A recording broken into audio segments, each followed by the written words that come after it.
Genau, also ich begrüße zuerst kurz auf Deutsch. Ganz herzlich willkommen in der Baumusterzentrale zu diesem tollen Abendanlass. Ich werde mich ganz kurz fassen heute Abend und mich einfach ganz herzlich bedanken bei der Firma ZZ Wanko. Die Firma ZZ Wanko ist ein Aussteller bei uns. Die Firma ZZ Wanko ist der Hauptsponsor bei uns und die Firma ZZ Wanko führt auch immer wieder Veranstaltungen bei uns durch und heute Abend ganz besonders eben diese Ausstellungseröffnung vom Brick 18. Sie kennen vermutlich dieses Buch vom Brick 18 Award, das gibt es alle 2 Jahre. Und was jetzt eben ganz neu ist, das ist zum ersten Mal, so wie ich verstanden habe, gibt es eben diese Ausstellung zum Brick Award. Und das ist ein ganz spezielles und großes Verdienst, nämlich vom Initiator, der die Idee dafür hatte, das ist nämlich Patrick Alexander. Er macht die Kommunikation bei der ZZ Wanko. Er ist mit dieser Idee auf mich zugekommen vor einem guten halben Jahr. Die Ausstellung war dann zuerst in Lausanne und heute dürfen wir sie hier eröffnen. Das ist wirklich eine ganz tolle Sache. Die Ausstellung kann man dann erst, wenn der Vortrag vorbei ist, dann richtig anschauen und wenn dann auch die Stühle weg sind. Und ich möchte einfach ganz herzlich dich willkommen heißen. Bitte einen großen Applaus für Patrick Alexander, der dann auch unseren Referenten heute Abend vorstellen wird und auch den Brick Award kurz erklären wird. Danke vielmals, Patrick.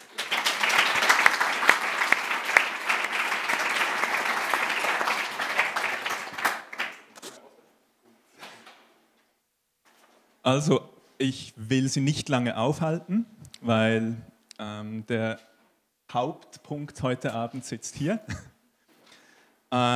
Als erstes möchte ich mich ganz herzlich bei der Baumusterzentrale bedanken, bei Stefan Baumberger, der uns die Möglichkeit gibt, die Ausstellung zu zeigen und auch für die Arbeit, die die Baumusterzentrale eigentlich das ganze Jahr über leistet, die Plattform, die sie bieten, um wirklich eine extreme Bandbreite an Themen zu behandeln. Also ich komme gerne auch als Gast immer wieder hierher und schätze das wirklich.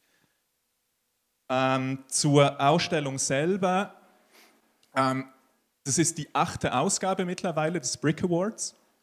Wir hatten in der Ausgabe 2018 gegen 600 Einreichungen, 600 Projekte. Davon zeigen wir jetzt die 50 Nominierten, also die 600 Projekte, die kamen aus 44 Ländern, das ist wirklich gigantisch. Die 50 Nominierten und die 7 Sieger in den verschiedenen Kategorien werden hier in der Ausstellung in Form von Text, Bild, Video gezeigt. Was sehr toll daran ist, ist einfach die Vielfalt, die wir sehen. Es ist wirklich die keramischen Baustoffe und die Vielfalt der Projekte, sei es in Sachen Typologie, aber auch wie Mauerwerk verwendet wird in wirklich den verschiedensten Varianten. Das finde ich ziemlich beeindruckend und es zeigt, dass Ziegel nach wie vor ein aktuelles Thema ist oder vielleicht sogar noch mehr denn je. Und vielleicht ein kurzer Hinweis oder ein kurzer ein Nebengeleise. Mauerwerk ist jetzt seit diesem Frühling erdbebensicher nachweisbar. Die Ingenieure haben jetzt eine Software, mit der die Erdbebensicherheit von Mauerwerk nachgewiesen werden kann. Das werden Sie in den nächsten Monaten wahrscheinlich an der einen oder anderen Stelle wieder hören. Dies als so ein kurzer Input. Ganz herzlich möchte ich mich bedanken bei unserem Produktmanagement, das auch ganz sehr tolle Mockups zur Verfügung gestellt hat oder erstellt hat für diese Ausstellung. Bei Veronika Schuster-Hofinger, bei Wienerberger, unserer Muttergesellschaft, die den gesamten Award organisiert und durchführt. auch Jonathan Sergison, der bei dieser Ausgabe des Awards als Jurypräsident tätig war. Bei Cobalt Grafik, die auch hier sind, irgendwo im Raum, für Konzept und Gestaltung der ganzen Ausstellung. War ein Riesending. Nina Mamburg war sehr stark involviert, auch mit Spätschichten etc. während des Aufbaus. Also vielen Dank dafür. Und natürlich an die Baumusterzentrale. Falls Fragen sind zu den Mockups, zu keramischen Baustoffen etc., sind wir hier ziemlich gut vertreten von ZZ Wancor. Also ihr werdet bestimmt jemandem begegnen, der euch da weiterhelfen kann. Und jetzt zum Hauptpunkt des heutigen Abends. Jonathan Sergison. Er hat an der Architectural Association in London studiert, war danach tätig bei Tony Fretton und David Chipperfield. Er war Teil der Gruppe Papers on Architecture, die sich die Not zur Tugend gemacht haben in den frühen 90ern und die missliche Auftragslage in London dazu genutzt haben, um einfach Architektur zu diskutieren, anstatt Projekte zu planen, würde ich jetzt mal sagen. Und so wurden aus den Außenseitern, sie haben damals eine sehr pragmatische Position vertreten, was damals in Großbritannien irgendwie nicht sehr verbreitet war, nahmen dadurch eine Außenseiterrolle wahr, gemeinsam mit Caruso St. John und Tony Fretton, und wurden dann zu Exilanten, weil nach wie vor, wir haben das gerade vorhin besprochen, nach wie vor werden sie praktisch nicht gebucht in den UK oder nicht eingeladen und haben den Hauptteil ihrer Tätigkeit wirklich im Ausland, was eigentlich sehr bemerkenswert ist. Ja, weiter bemerkenswert ist seine Lehrtätigkeit. Neben der ETH Zürich, der EPFL, Oslo School of Architecture, Harvard, unterrichtet Jonathan Sergison seit 2008 auch in Mendrisio und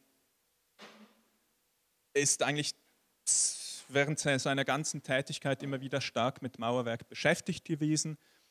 Sergison Bates haben auch 2005 ein Buch zum Thema Mauerwerk publiziert und ist irgendwie ein permanentes Thema, habe ich den Eindruck. Drum heißen Sie bitte Jonathan Sergison herzlich willkommen. Thank you.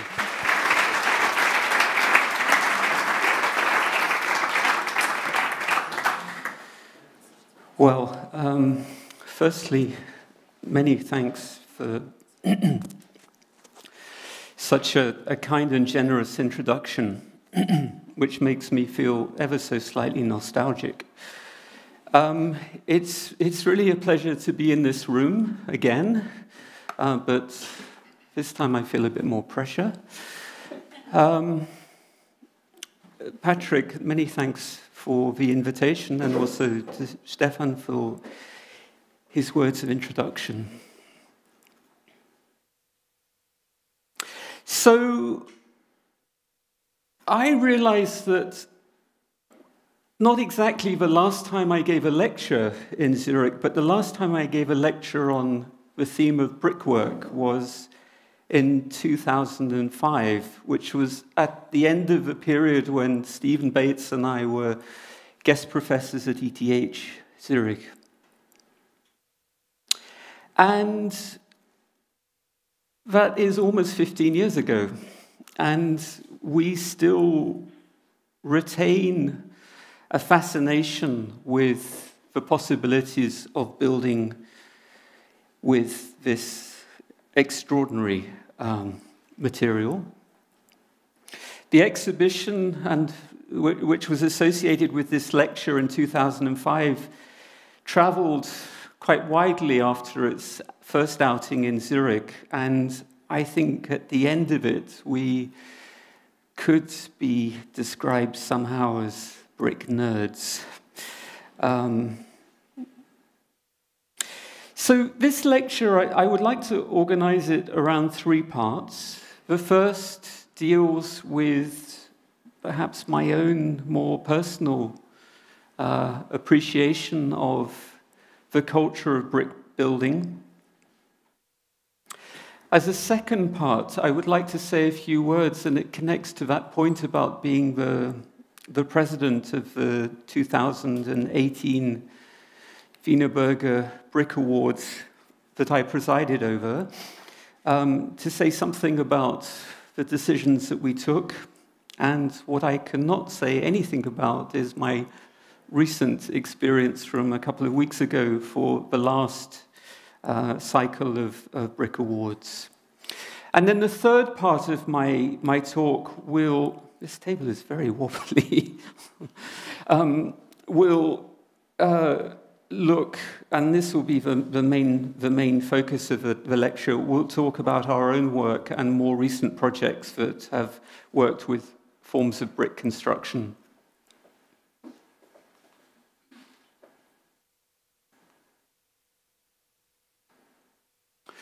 So when I think about brick, you know, I think about this extraordinary material that has a capacity to build structures of a scale like this ancient construction in brick in Mesopotamia, where the sense of the weight of the material is frankly moving.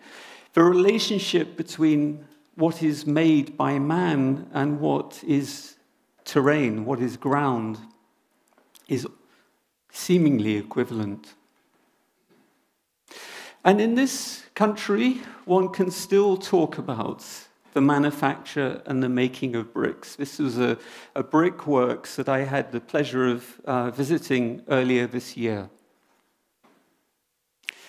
And this is a photograph that one of our collaborators in London took many years ago, but I still find it irresistible in terms of the lessons that it holds. You know, later I will talk about, I think, more sophisticated applications of brick construction. But it reminds me of many things, this image. I mean, firstly, it reminds me that when we talk about building an industry, that it is a very low-tech form of industry. And when we visit site, the sense of order that as architects we kind of project in our studios is never the same situation we encounter on a building site. And furthermore, when I look at this image, I'm reminded that all of the bricks that go into the making of this more or less precisely built wall are never exactly the same. Of course, it depends what kind of brick you use, but we tend to favor softer, more loosely shaped bricks. And I certainly always tell my students that the notion of brickwork, brick construction, and tolerance as a theme are inextricably linked. And I come from this city, north of where we are now, in a country that I think has only gotten worse since that period in the 90s that Patrick was referring to.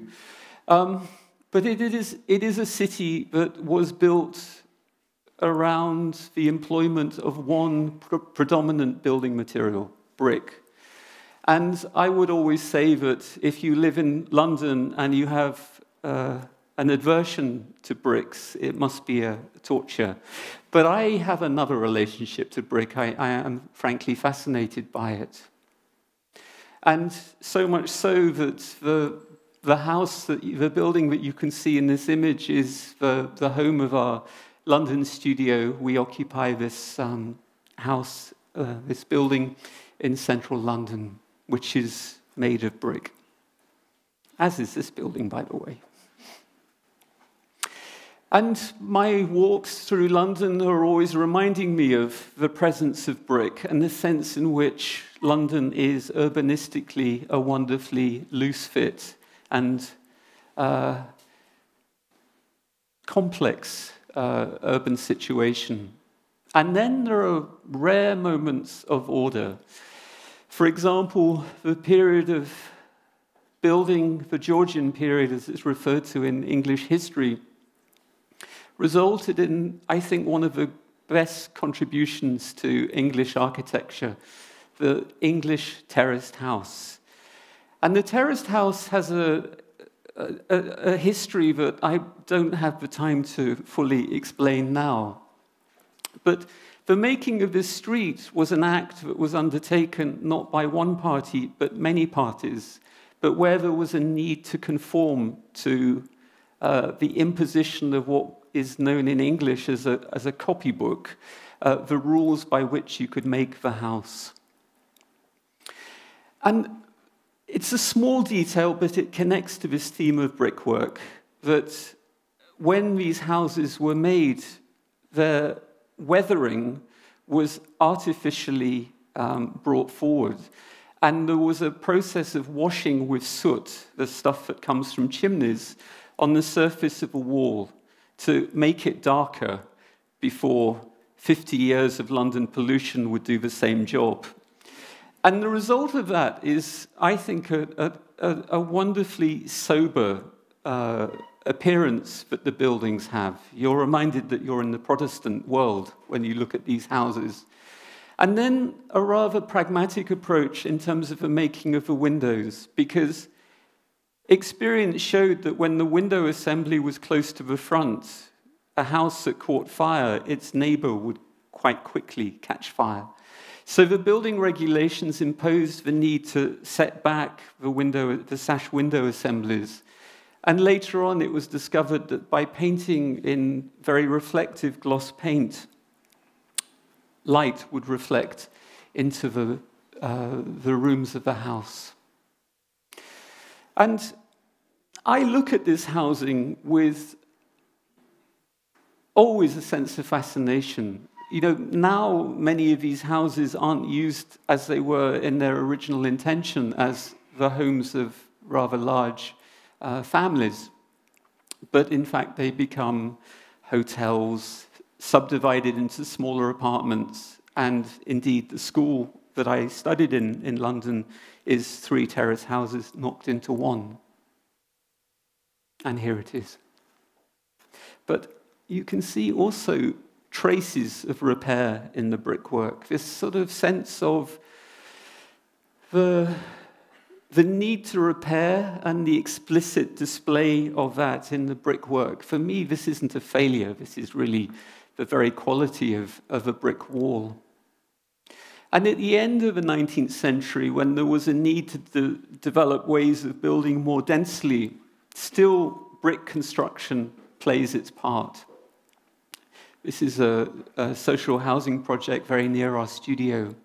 And this wonderful example in the East End of London, which was the first mass housing project undertaken by the London Council. So I think by now you've got the point of this life that is one of dealing with the history and the presence of bricks. And it also fascinates me the sense in which brick travels. And this fine example of housing that I refer to in London, the terraced house, in itself is also an import. It is a variant of an older model of Dutch housing. And here in Philadelphia, you can see the historical connection between the UK and America. Today, not an entirely happy relationship, it must be said.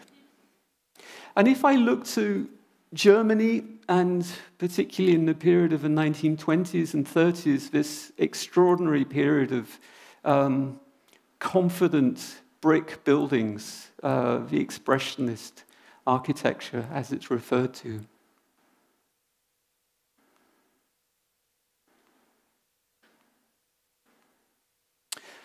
And if we go south of the Alps to Italy, a different tradition of brickwork. Here, the work of Muzio in Milan. This wonderful convent building.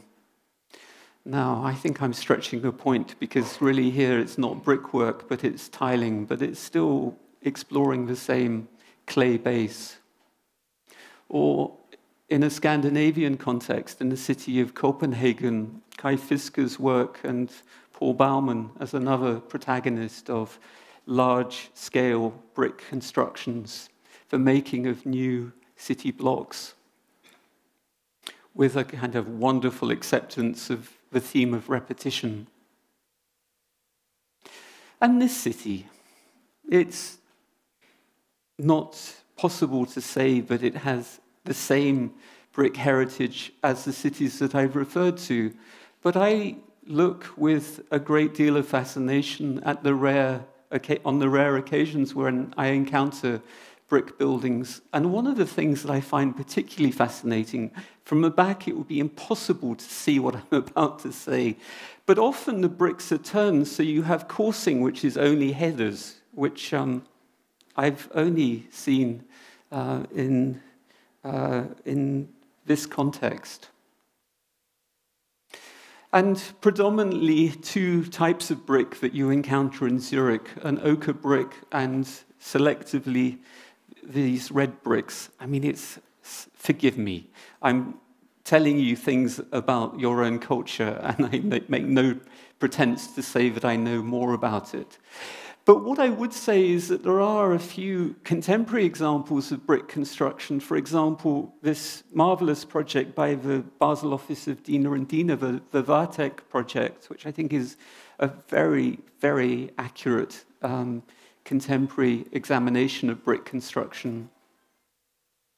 And the more recent heroic example in Altstetten by Adrian Streich and Lolege Strub. And then this is just illustrating a point that I made earlier about the origin of the terrace house, and in this case, the Amsterdam older example of brick construction, and a much more recent one by Studio Vinhof in Amsterdam. And in the Netherlands, the whole recent ambitious housing program has been supported by certainly the outer construction of contemporary housing in brickwork. And then a journey back to Italy and the amazing Egyptian museum, where brick is somehow given the same status that stone construction would traditionally have been rewarded with. Or in a North American context, in cities like New York and this postal workers' apartment building, the scale and the ambition of a brick construction is really extraordinary. So we're in a room surrounded by, in my estimation, some really exceptional brick buildings. And several summers ago, I had the great pleasure of presiding over the deliberations and the decisions that we took with the 2018 Wienerberger Brick Award. And there's a kind of nice Swiss connection. The accompanying book is made by the exceptional Swiss publishing house, Park Books. In fact, the jury was torn between the possibility of awarding the first prize to one of two projects, and this might sound like a cop-out, but we, in the end, decided that two projects had exceptional qualities, but as buildings, they were so utterly different. So we decided to award the first prize to Christian Gantenbein's Kunstmuseum in Basel, which I think at an urban level we deem to be a very, very bold and successful urban contribution. And of course, the manner in which brickwork supports this urban investigation is very, very evident. And as a very, very different condition, these two towers by Tony Fretton,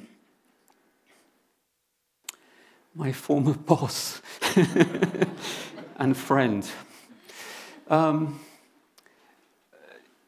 In Antwerp, there are 6 towers, the first 2 by Dina and Dina, the second 2 by David Chipperfield. And Tony always tells me that the budget got smaller and smaller, so he had to work much harder. But I think the manner in which they explore such a simple concept of a vertically aligned series of brick registers and a horizontally aligned brick series of registers, and the making of a very bold and clear urban housing, I think is really created a lot of fascination within the jury. And this is a plug for an event that is happening in September. Job Flores will be talking, I hope, about this project. This was a very interesting encounter. To some members of the jury, it was extremely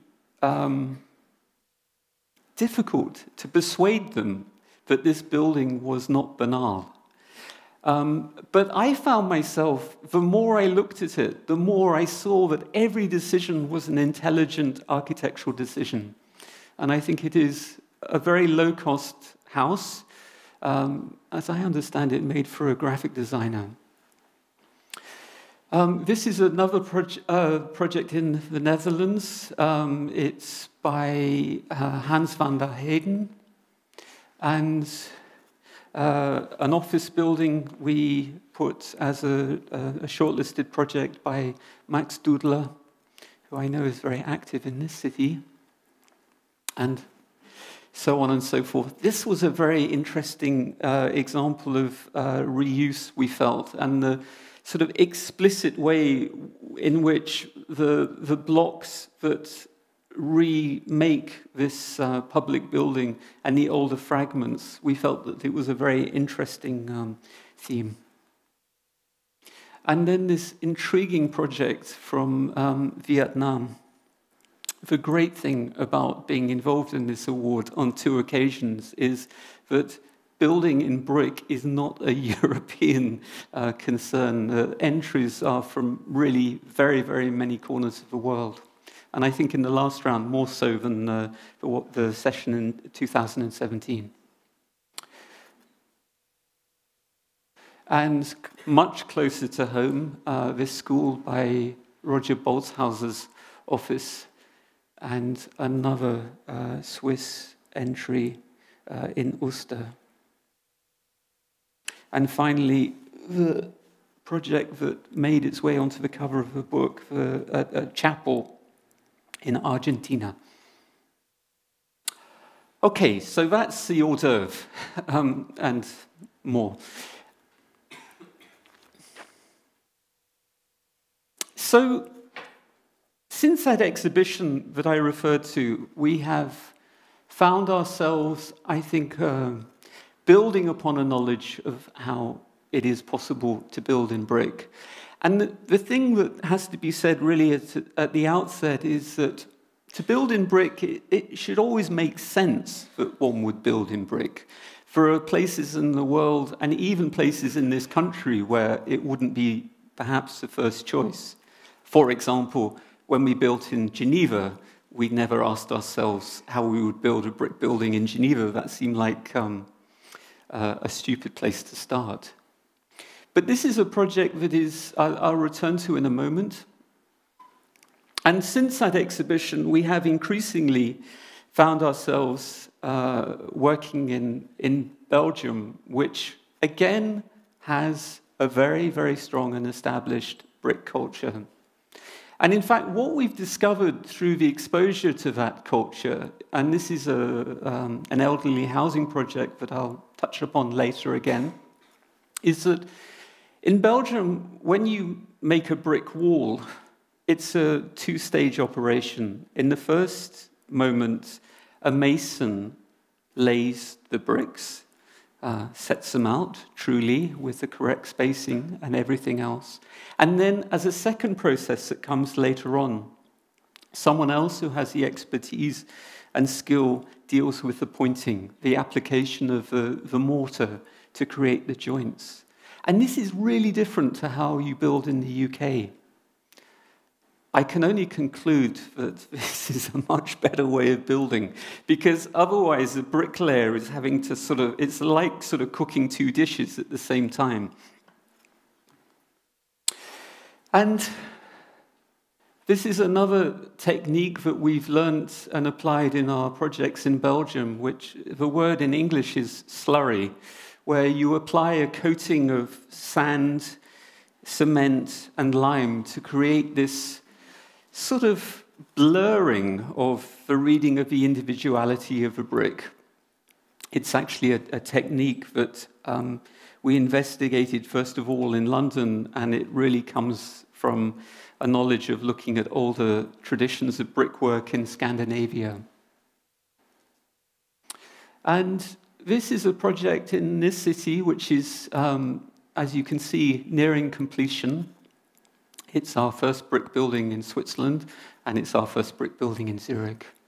And it's two buildings which work with two different brick colours.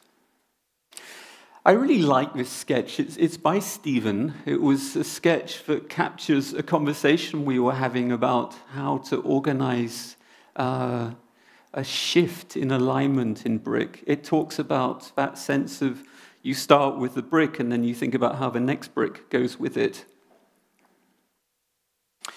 And also in terms of setting out, this is a drawing that I also have a fondness for. It's for working out how to organize the brick coursing in a pier, which is part of the same project I was showing earlier in Belgium. This is now quite an old project. It's a housing project that we finished in 2002. It's a social housing project. And it very much deals with this fascination that we have, that I've declared, to an older tradition of London housing. And in this instance, the role that the brick plays is very much as a waterproofing skin. So the brick is 100 millimeters deep, but it doesn't play any structural role. In fact, the structure in this building is created by prefabricated insulated timber panels. And here you can see them being erected into place. A number of our earlier projects drew upon the research that came from such projects, and the benefit of creating a building envelope in 2 weeks in the case of this project cannot be underestimated. And here you can see in more detail then the role that the brick plays for cavity and the insulated timber panels. And this is also a building which, as a construction, is a timber one primarily. And to the front, where we're creating these sort of horizontal floating bands, we there only used a brick skin, which was stuck to a cementitious board. So really the construction is more aligned to timber construction than it could be said to be a form of brickwork. That's a little bit out of focus, but the very thin line is the brick slip. That's more explicit. And with shockingly bad thermal standards. And at a certain point, which coincided with the winning of this competition in North London to build 3 apartment buildings, we felt that this fascination that I've explained of a form of timber construction needed to be reviewed. There were other qualities that we were seeking in our work. And one of them was the sense that a brick form of construction would enable the making of houses that would evoke a much stronger sense of weight, a sense of permanence, that a home almost by definition, should feel like a stabilizing force in the city. And as this Thomas Struth photograph of Rome reveals, there was this same, okay, not quite the same, but there was a fascination with the theme of the space between that we were exploring in our work, the sense in which a project that could be made by the tension that exists between houses. I must point out that the site in front of this project is not always as it reveals itself in this photograph. In fact, normally it's a rather sleepy London park, but there was a festival going on at the time that it was photographed. And here is the park in question, and you can see the orange splodge in the aerial photograph is the site. And that's what the site was like when we won the competition. It had 2 pairs of semi-detached urban villas. Because at the time when they were first built, this was a very favorable place to build a large house because of its relationship to the park. However, in time, the street in front of the site became overtaken by vehicular traffic, and as a result, the value of the houses declined. So our concept was still to work with this theme, though, of the urban villa and create a cluster of 3 buildings, which we explored for their possibility to add to an older housing solution. And that was done in a very systematic way. We thought about what the perimeter shape of these blocks would be. Another theme was the questioning of what the shape of a roof would be and the extent to which the roof would act as a form of overhang. And later on, we asked ourselves, where should the front door to these buildings be? And later still, questions about the disposition of openings within the wall surface. And as we became more committed to a collection of ideas, the theme of the horizontal concrete band, made in part by an in situ process and in part by precast elements, the final one on top, and a disposition of horizontals and then brick piers. And you can see something of the discipline of this work and a model that we made for the exhibition that I now keep referring to.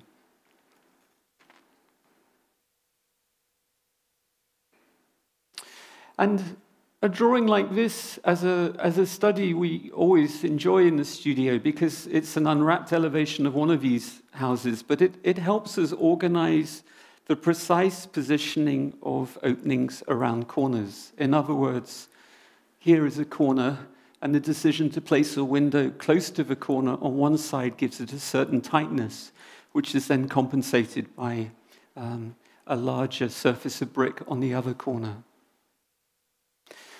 And it must also be said that this review in the form of construction that we employed also related to the number of stories that this building had to support. And in our first studies, we were interested in the brick elements being full and masonry and structural, but that proved to be too expensive. So in the end, the brick in this project is really an outer skin behind which there's a cavity, an insulation layer, and then a structural layer, which is both concrete posts and concrete blocks. But this was a plan that projected a more ambitious form of construction, the one that I was describing as a too expensive possibility.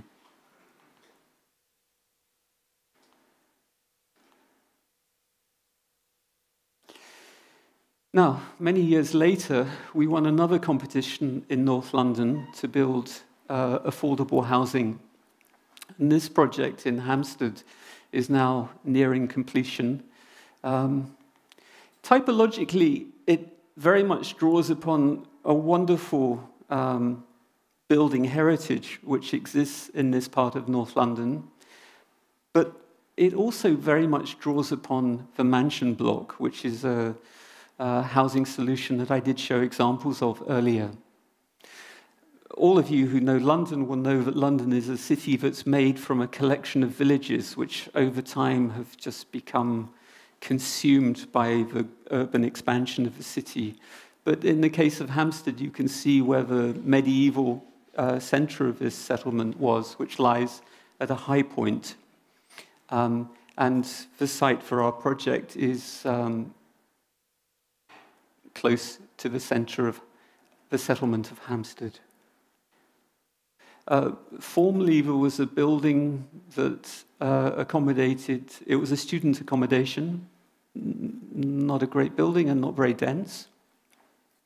And what emerged through the invitation to take part in a competition to make housing for elderly people was a concept that I remember working on as, in fact, in the first instance, the Zurich studio and the London studio collaborating, and the emergence of a very sort of, I think, rather bold volumetric expression, which then was rather systematically explored in terms of adjustments and the formal qualities of this building. Well, is it a building? It's sort of two volumes that emerge out of one base. And then later on, a much more careful and explicit understanding of the construction, which is, as you can see clearly, giving, again, priority to forms of brick construction.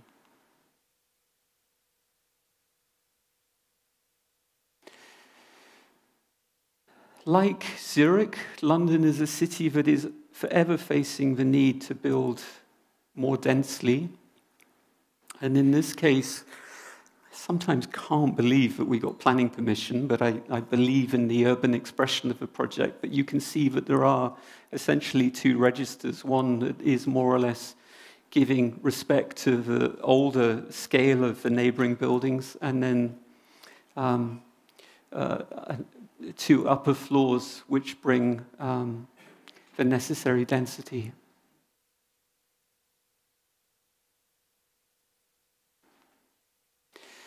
And this is very much what I was referring to earlier in terms of the fascination we have with this form of housing, the mansion block.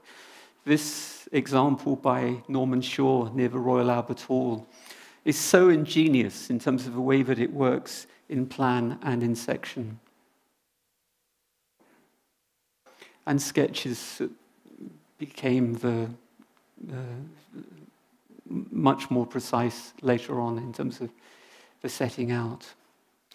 And if it was a kind of provocation to make the building very free in its form, there was also a great enthusiasm to make the plan equally bold. And these sketches are talking about a concept of a way of distributing a constellation of rooms that stem from a core, a lift, a central hall, and a staircase, and then a collection of rooms of very differing shapes and sizes. But in all cases, the ambition to avoid the corridor as a device to organize circulation. And this is the result, which I'm so happy to say is now nearing completion. And I sort of can't quite believe we got away with it. But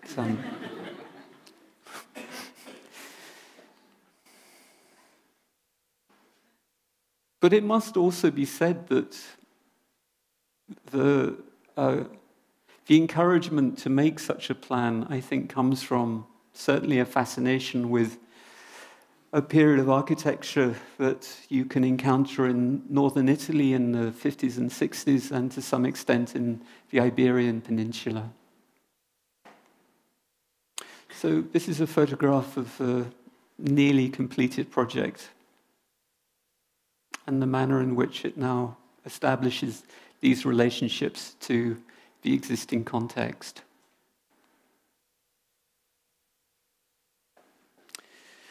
Oh, I don't know if I want to talk about this. It's a bit painful. This is a competition we won in Mendrisio in 2010 to restructure the Piazza del Ponte, which is the central public place in the city, and to build a new building of a library, which I'm really depressed to say was voted against by the, the wise people of Mendrisio. But much closer to home, well, these buildings, which are part of a source of reference from Zurich for this project that we won, how many years ago? 3, 4? 4 years ago. 4 years ago, we won this competition to build 2 new urban villas on a site in Seebach, near the railway station. And the competition was organized by 2 parties. One was the Reformed Church, who owned a villa that was on one of the sites. And the other house is developed by a family who happened to own the house on the site next door. And by mutual agreement, they decided to organize a competition, and obviously saw the logic of a bigger development bringing a greater level of efficiency. And this project is, as I've already revealed, very much exploring this enthusiasm we have for brick and the possibility that in Zurich it might be possible still to build in brick. So this is taken from our studio table, looking at the collection of materials that the project explores. And this was a model that was made more or less at the time of the winning of the competition.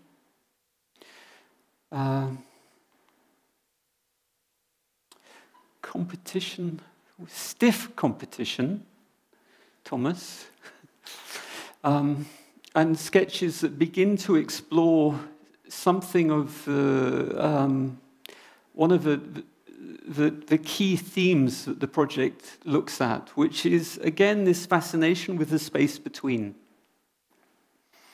And in this case, the brickwork is arranged through a vertical alignment, and the same discipline is applied to the piers and then the assemblies of window openings serving the apartments. And the project builds to the absolute maximum permitted height, this kind of amazing building law about the attic floor. And I think it couldn't be a centimetre higher. Actually, I see the project architect in the distance nodding, so. And in fact, the plan, the 2 houses are subtly different in their overall footprint, but they explore very similar themes to their construction, but also their plan configurations. A central stair, distributing circulation. And I must say, we are very grateful that the clients have allowed us certain generosities in certainly the distribution of space, which I think a more aggressive developer client might give us a harder time over. But I would say that can be particularly illustrated by the form of construction, because there were moments where there was a sort of crisis about the cost of the building. It wasn't a crisis, but it was in question.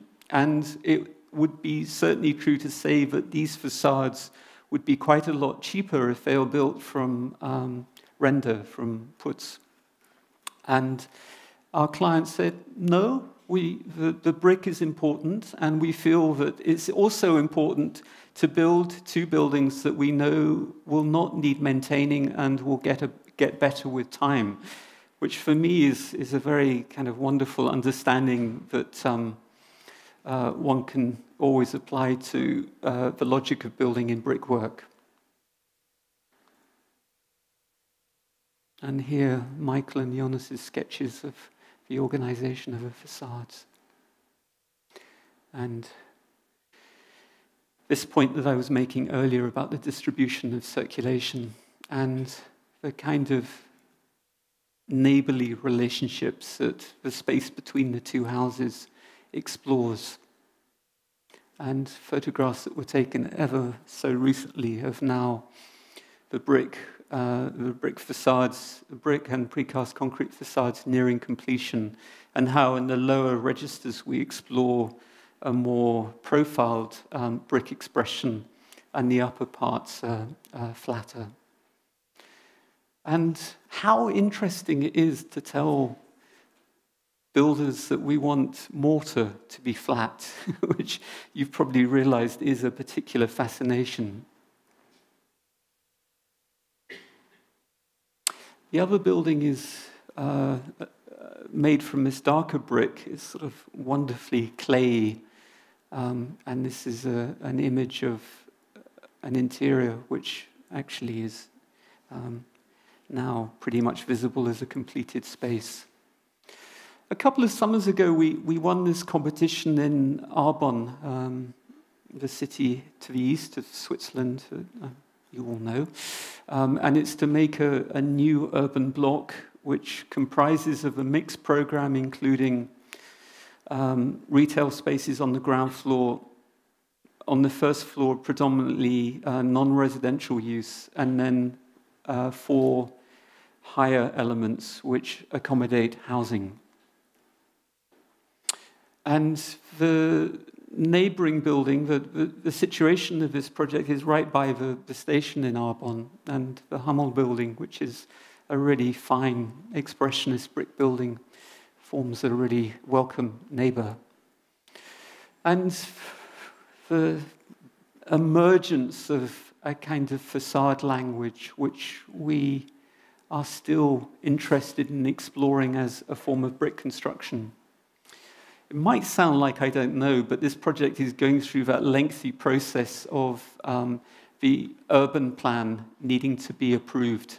And so there is this moment of endless patience while hopefully it passes.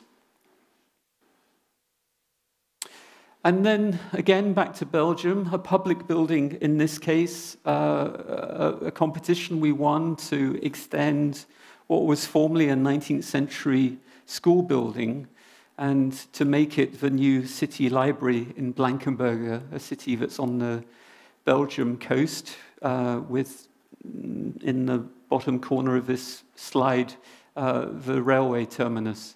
So you have to imagine in the summer in Blankenberge, thousands of tourists going along the journey between the railway and the coastline, which also results in an incredible urban type, which is this wall of apartment buildings. It's true of Blankenberge and many other cities along this Belgium coast. They all face north, of course. And it never was really in question with this project that we would make it from brick. The opportunity was really to remodel these really fine found spaces that came from the former school and the way that it was organized. And to accommodate the program that the competition required, we built, as you've already seen, 2 wings, which are then connected by a passageway at the back. And the bottom facade is the one of the rear, which also required quite a lot of repair. So building a new facade was the easiest way of absorbing that. And there is a discrepancy between the organization of a section of the older building and the new wings, and the circulation element at the rear allowed us to, through ramps, to make up the differences.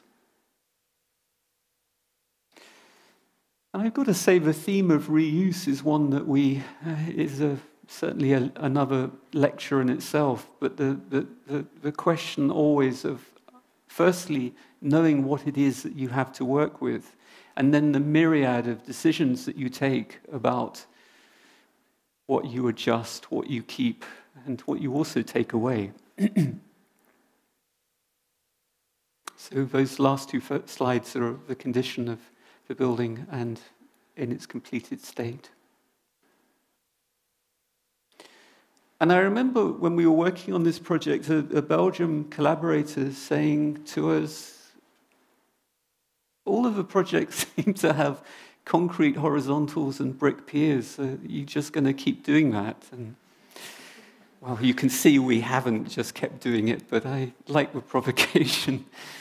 The studies, though, of the organization of a rear facade.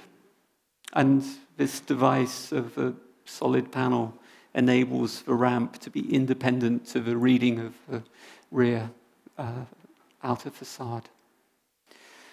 And again, coming back to the AA has just this amazing room on the first floor as a place of a library. And for me, that was really, when we thought about what a library would be, it should feel like just a series of rooms where you're surrounded by books with a generous window that was already there and a generous floor-to-ceiling height. And in the top, where the non-fiction department is, the roof was really a found space. It was before that, when it was a school, only used as an attic. And this is an image of one of the two wings that we extended, where the children's library is housed, and the administration of a library is in this other wing. Okay, this isn't brickwork, but it's sort of in the same family. This is a building by Berlage in the city of London. It's one of my favorite buildings in the city. And it was very much a source of reference and inspiration for the only terracotta building that we've made to date, which is the welcome center to a new campus for the Swiss pharmaceutical company of Novartis in Shanghai. And the lighter block shows the position of the building that we were invited to make alongside the other buildings, which are mostly office use and laboratory spaces. And our immediate neighbor is a building, you can see on the left, a building by Diener and Diener.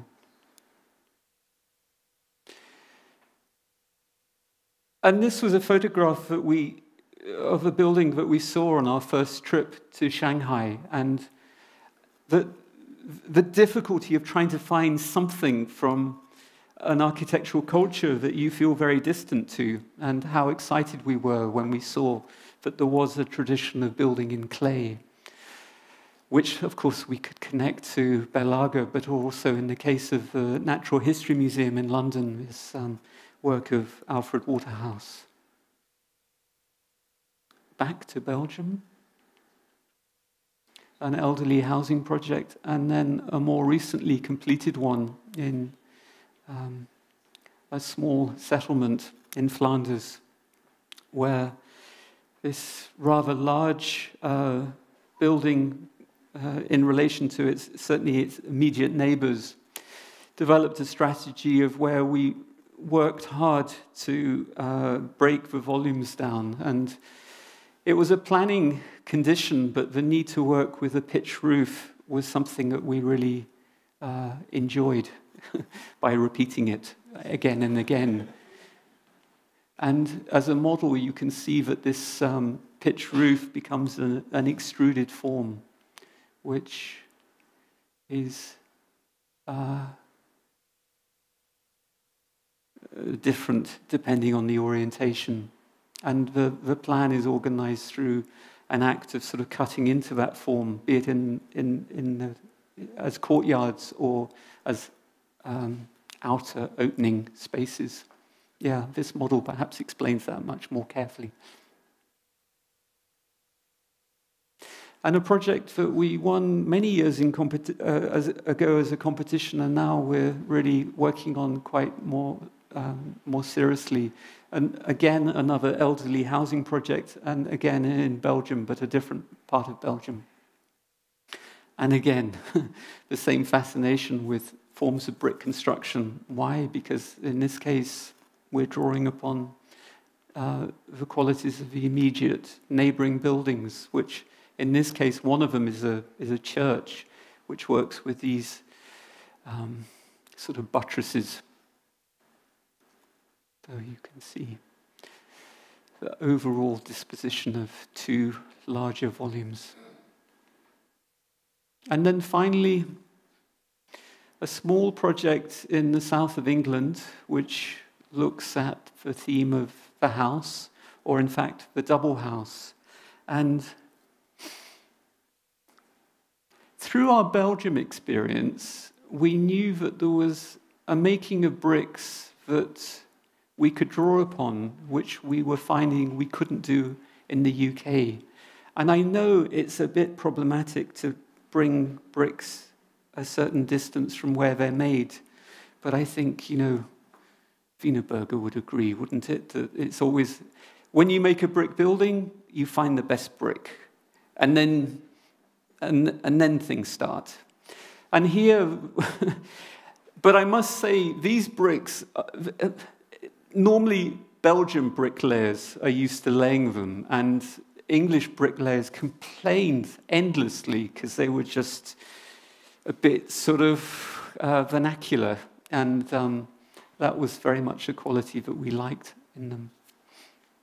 But you can see this small settlement made of a collection of semi-detached houses within a kind of a landscape that is wooded and bounded on two sides by railway lines. And it's very much a continuation of an interest in making houses that look like houses.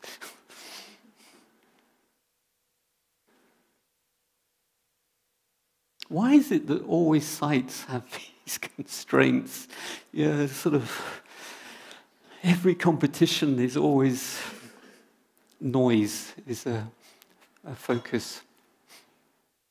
Good. And you can see this drawing is talking about that sort of theme of landscape, and it looks like wine is being poured, so I should really not make you suffer.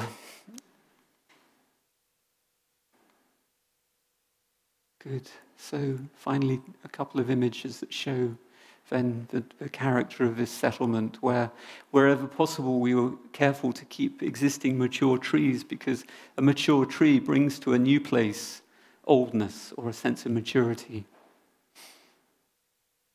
And very much this point of, if you asked a child to draw a house, it would have windows and maybe a chimney and a pitch roof. And I think we can learn from that. And also the sense in which the task is the care in making a front door, and the fascination we have with territory and threshold and boundaries. But mostly this image, I think, is about sharing a quality of brickwork that we enjoy. Thank you very much.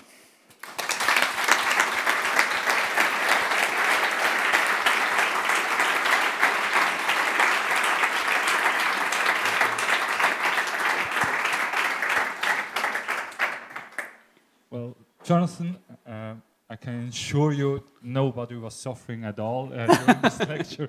Thank you. It was a really great pleasure having you here tonight with us. And I don't know, maybe there are some questions around you want to ask to Jonathan at this point. Maybe I should ask a question. Yeah. Well, oh, come on. I mean, yeah. Well, there must be something. Yeah. Well, then I ask you something. I heard you are in the jury for the 2020 Brick Award. Yeah. Of course, you're not allowed to say anything about. No. But it's just a very. I'd probably be dead before I get out of the building. But in a very generic way, maybe. Do you see any tendencies in in brick architecture, I mean, in this experience you had with this jury, the last jury, or... Yeah, that's a good question. I mean, I think the first thing is that the number of entries is increasing year on year, and the geographical range is amazing. I mean, you're looking at projects that come from South America, the Far East, the Middle East. I mean, I have to be careful what I say, because one of the things that I think was particularly special was we were looking at really beautiful vaulted brick structures, which in Europe it would be almost impossible without a considerable budget to do. And in Africa and India, we were looking at projects that explored this. I mean, what I equate to a way of building brick arches from the Victorian time in London. So that was pretty exciting. I mean, what you're reminded of when you look at the 50 projects that have been reduced from all of the entries, all 634, is just how much invention is still possible in brick building. The jury is encouraged to think about categories of types. But, you know, if any of you have built office buildings in brick, you should really enter those, because there weren't that many to look at. And also, there was a strange shortage of multi-dwelling apartment buildings, which I couldn't quite understand, because I don't know why there weren't more entries. Because, you know, for me, that would be a very logical use of brick. Perhaps we've tried to give our own version of why we think it's good, but that would be something I would observe. So maybe meanwhile there's somebody, I just come over to give you. Thank you very much for the talk. If you combine these nice brick facades with passive house standards, do you end up having problems with wall thickness, or what are your experiences in that range?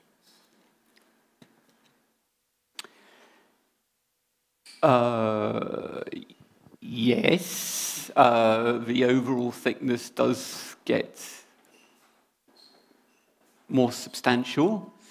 So that's where a kind of a supportive client helps, because you've added a few centimeters to the overall thickness of a building. So it is an issue. But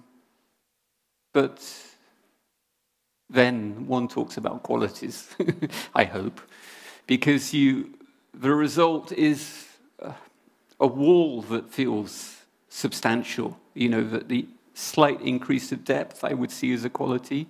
And this very surface of the brick is the biggest advantage because of those points I was making about weathering and patina and the longevity of the wall itself.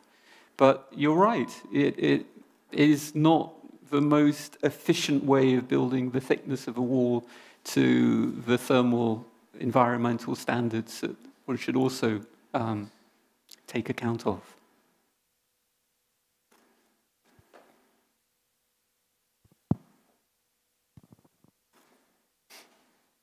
They're all asleep there.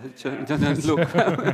So we'll release you, and I hope to stay with us for a little while. And we invite everybody to an apéro on the other side. And can I please ask you your help that you, dass Sie die Klappstühle genau zusammenklappen und auf die andere Seite mitnehmen. Dann können wir nämlich die Ausstellung fertig aufstellen und danach können Sie mit einem Glas Wein oder Bier die Ausstellung auch genießen. Das wäre super und ich wünsche einen ganz schönen Abend miteinander. Auf Wiedersehen. Thank you.